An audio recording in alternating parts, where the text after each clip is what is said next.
Well, my name is Priscilla Bassett. My maiden name was Priscilla Tietjen, Tietjen. And when I married, I took my husband's name, as most young women did in that time. Not so much now.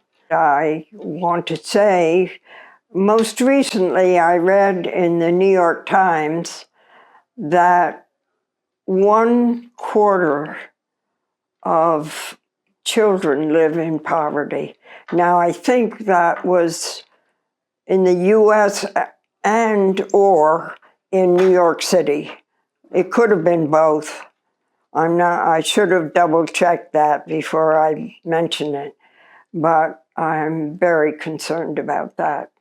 I mean, we're the richest country in the world, and yet 1/4 of our children live in poverty. This is not acceptable.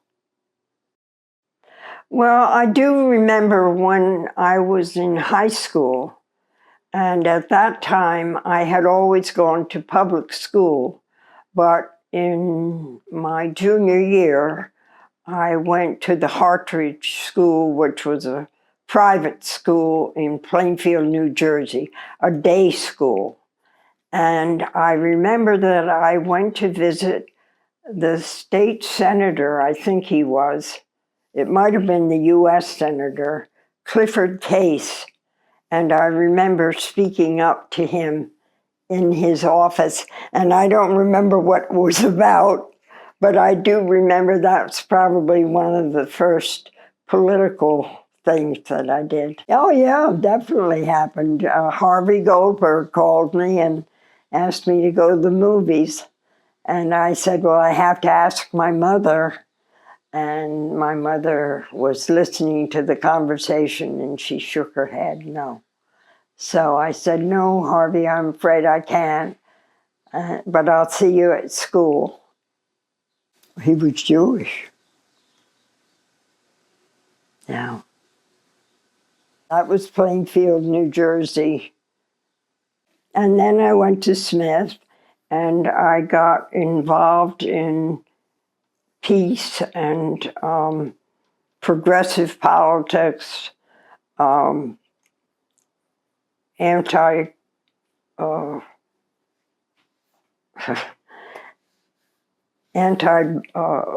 pro African American history, Black history. I guess that was a new idea in those days. We always wanted to have the inclusion of Black history, not necessarily separate, but available to everybody. I met Emmett there, and for a while we had mutual friends, and then we became emotionally involved, and we married. It was 1950. In my husband's home state of Virginia, it was not. And so when I went to visit his family, I went by myself. And they lived very close to the North Carolina line. And I used to go down and visit and met all of his family. And they were very welcoming to me. And I loved that. My mother-in-law was a wonderful woman. Well, my father happened to come by my apartment on a Sunday afternoon. He lived in Plainfield, New Jersey, but for some reason he was in the city, and he came by, and Emmett was visiting. It was about 2 o'clock in the afternoon, and so that's how he met Emmett. And he was polite. My father was respectful of people. And I just don't know exactly who told my mother, because my brother knew, and he must have also talked to my mother to try to get her to accept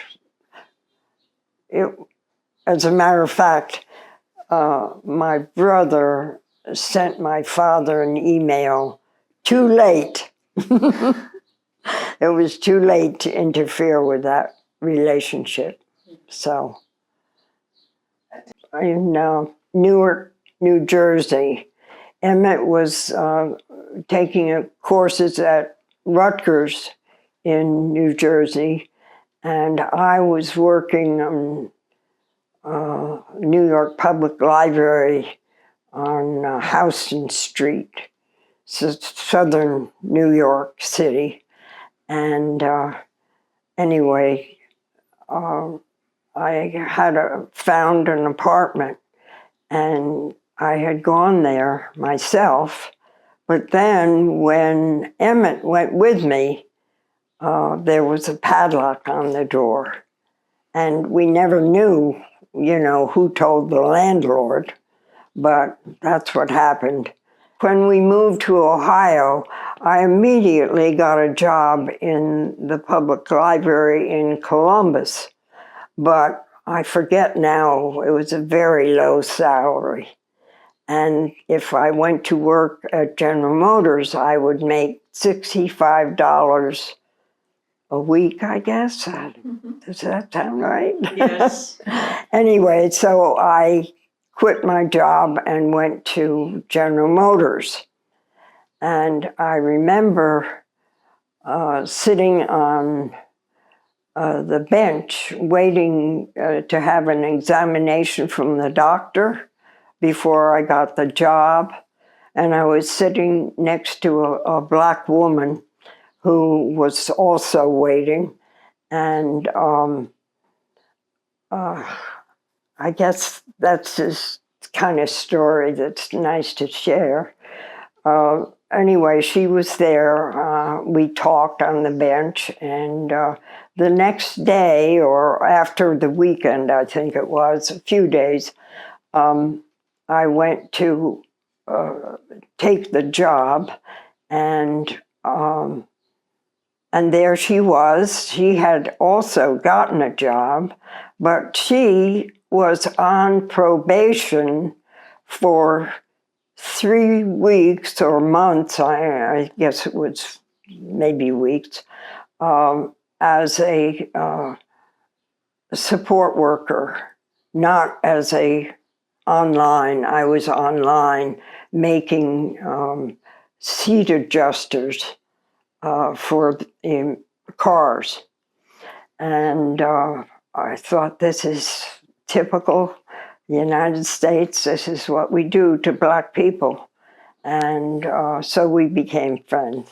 And that was quite a long time. So after a period of time, she did get onto the line. And that was, the union was endorsing that kind of policy, which was wrong. So I joined the union. I became an active member of the United Auto Workers, which I wasn't an auto worker, but anyway, well, certainly wanted to stop that kind of a policy, which was blatantly racist. Actually, I went to Washington for a national meeting, so I guess I was respected. And later, I had a friend who's today, I think maybe now she's a daughter of a friend of mine, and she was an officer of the UAW in New York, in Manhattan, New York City anyway. And she said, oh, there were no women stewards. And I said, but I was. We were called committee women and committee men. And I said, I was a committee woman of the UAW. I had been sitting actually next to my friend Ernestine, whom I mentioned earlier, and the doctor had come over, and I had mentioned to him, I mean, how stupid could I be, that I was breastfeeding. And he said, well, that's wonderful. Doctors always advocate for women to breastfeed, but you can't work for General Motors and breastfeed. So I said, well, I guess I have to wean her because we need that job. Emmett he had part-time jobs, but not, he had a fellowship. So we had some income. GI Bill, he had GI Bill. But anyway, Monday I went back to work and I did wean the baby. Yeah, that was sad. I had to do that. But she was 4 months, and that was more than most American babies get. With Jonathan, he had 11 months. And Lydia wasn't really that interested, so it wasn't hard to wean Lydia. Miss Independence.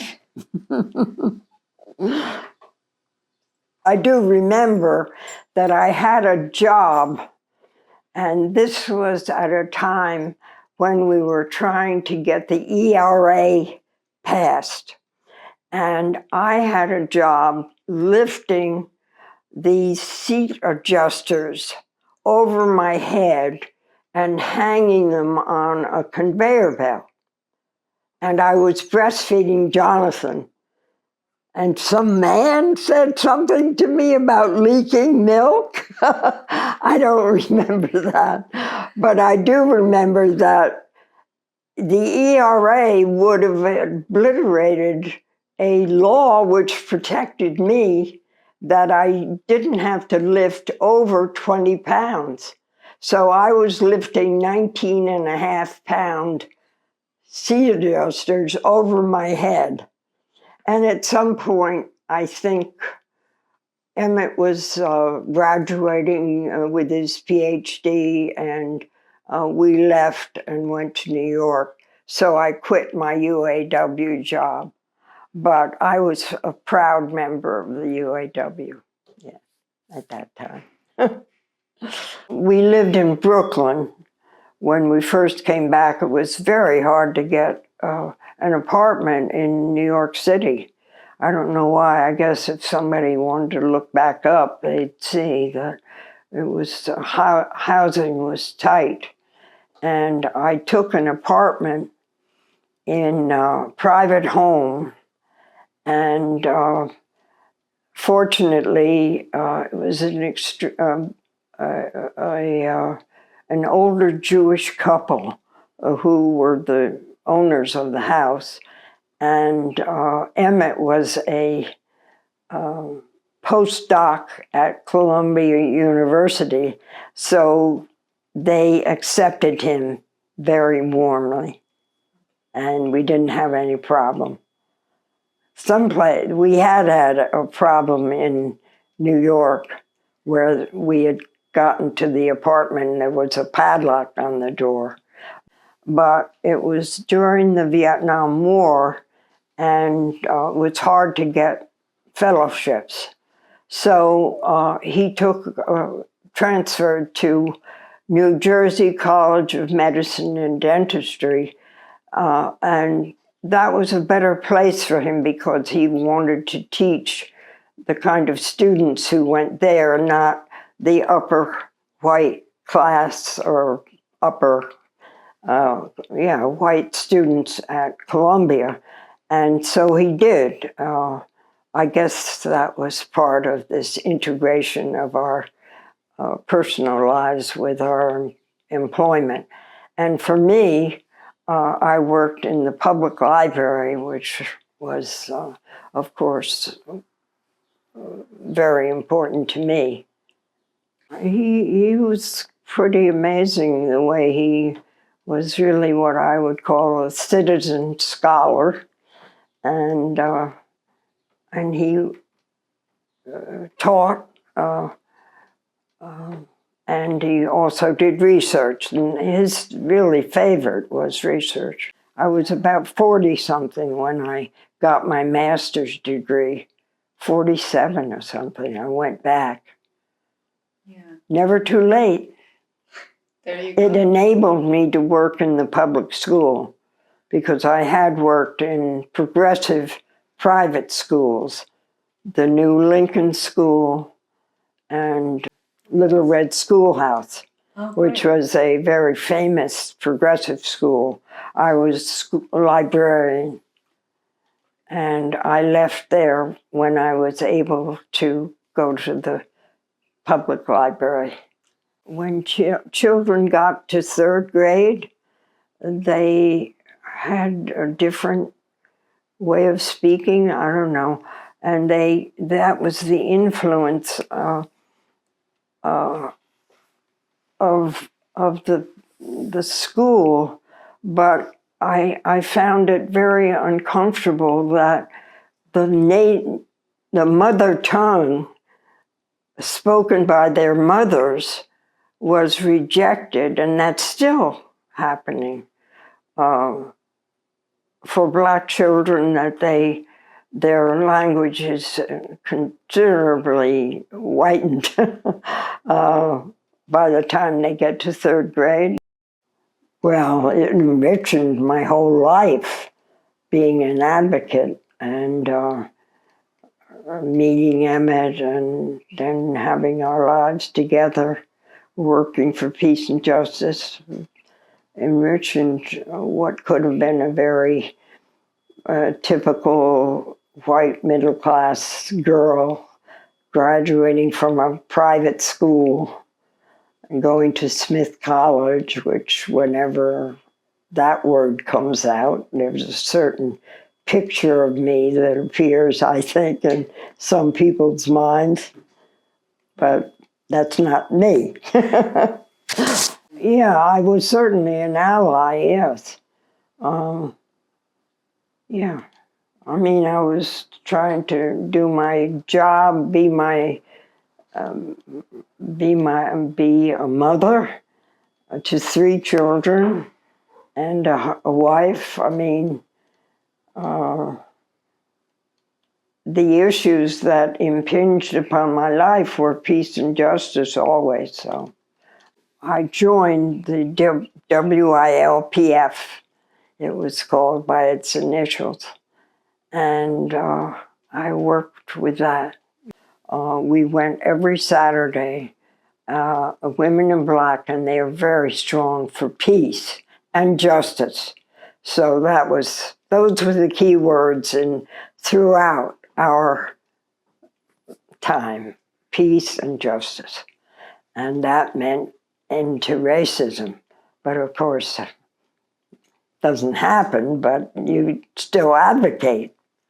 A very important part of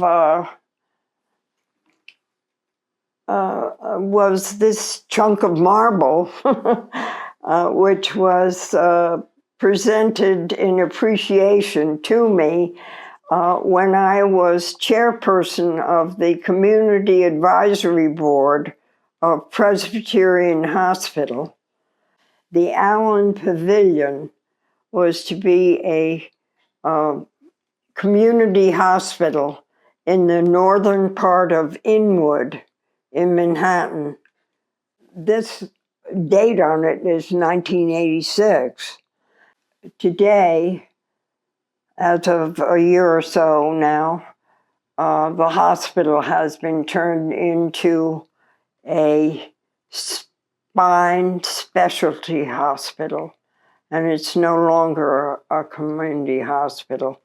So, unfortunately, the more things change, the worse they can get, but I'm very sad about the Allen Pavilion, and I very treasure this piece of marble.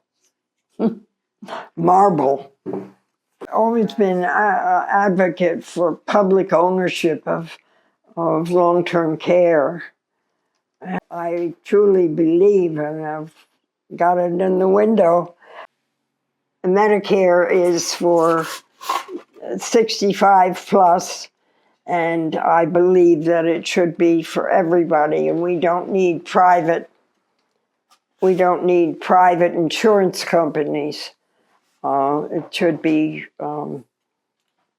nonprofit. Yes, absolutely. Here I am, almost 96, and I'm still living very comfortably right next door to my daughter. And she does, I usually have dinner with her and her husband, and she does a lot of shopping for me, and obviously I'm very much supported by her and by him too, because he's in on it. But it's just a wonderful way that I was able to stay here in this apartment. Well, I'm afraid right now I'm more concerned about my inability to be an advocate anymore. And that isn't really me, that I mostly think about my own role, but I do. I do. But I know that there are many opportunities to speak out, and I can use those too. I give money and I write letters and on the computer. That's great. That would be the motivation for a lot of my life, that I wanted my children to have a better world. And now I'm not so sure about that. Look at this. We've got Trump looking down our shoulder.